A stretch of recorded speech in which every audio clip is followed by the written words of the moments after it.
आज कांग्रेस का कार्यकर्ता हूं और कांग्रेस के लिए प्रमोद भैया के लिए प्रचार कर रहा हूं जी।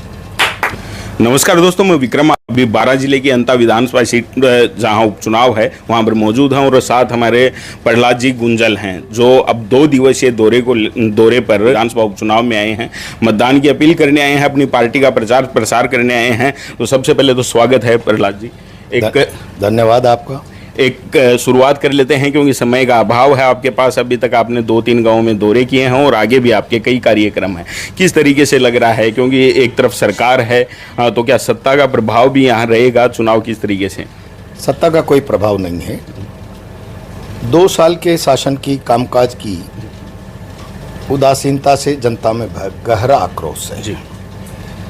और मैं नहीं कह रहा हूँ, आप पूरे फील्ड में घूम रहे होंगे तो ये आप महसूस कर रहे होंगे कि अभी ये नोटिस ही नहीं कर रही है पब्लिक की भारतीय जनता पार्टी भी चुनाव लड़ रही है क्या जी।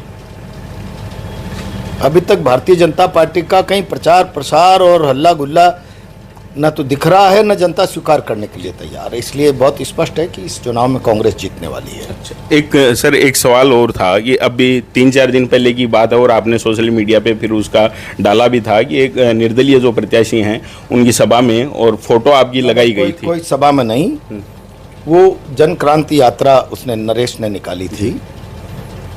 चूंकि उसने मेरे चुनाव में काम किया था तो स्वाभाविक रूप से ही उस समय तो न बीजेपी न कांग्रेस न निर्दलीय जी। कुछ लोगों ने खानपुर के खैराड़ी गांव में वो बैनर लगाया था, वो यहाँ चुनाव का नहीं है जी।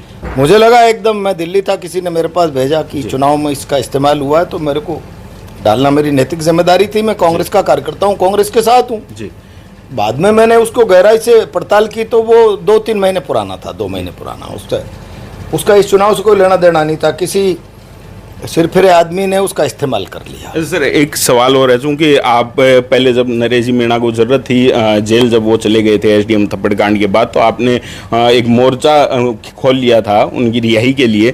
तो एक बड़ा अंता विधानसभा में एक चर्चा ग्राउंड पर ये चल रही है कि प्रहलाद जी गुंजल हैं, उनका रुख क्या रहेगा, ये बड़ी। और नरेश मीणा के जो समर्थक हैं वो भी इंतजार कर रहे हैं, नजरें जमाए बैठे हैं कि प्रहलाद जी क्या करेंगे। और अब आप 2 दिन दौरे पर आए हैं, किस तरीके से स्थिति क्या लग रही है?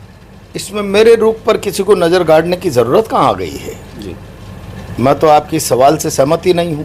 सोशल मीडिया पे खूब चल रहा है। सो मोटो ही लोगों के समझ में आना चाहिए कि मैं आज कांग्रेस का कार्यकर्ता हूँ और कांग्रेस के लिए प्रमोद भैया के लिए प्रचार कर रहा हूँ जी। ये बहुत बहुत धन्यवाद प्रहलाद।